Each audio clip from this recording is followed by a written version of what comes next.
The only way for me to get rid of my fears is to make films about them.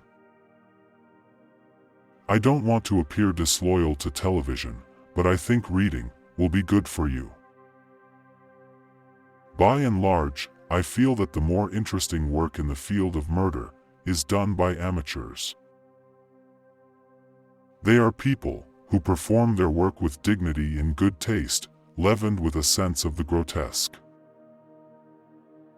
There is polite and wholesome mayhem, practiced by civilized people, and I personally enjoy it.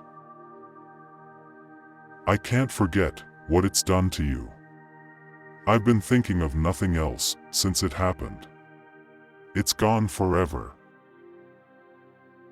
That funny young, lost look I loved won't ever come back.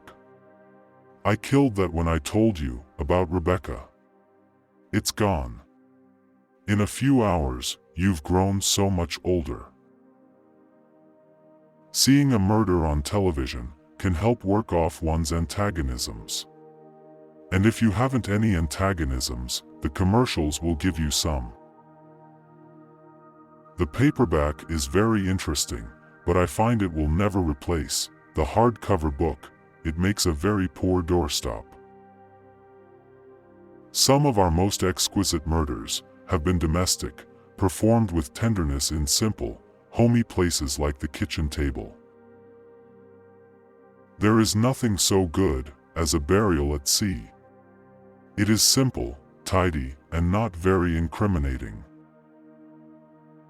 One never knows the ending. One has to die to know exactly what happens after death, although Catholics have their hopes. I can't read fiction without visualizing every scene. The result is it becomes a series of pictures rather than a book.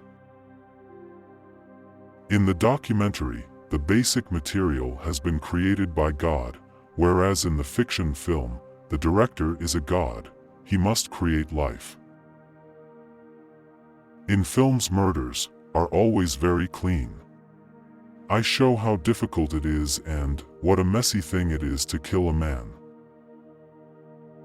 Blondes make the best victims. They're like virgin snow that shows up, the bloody footprints.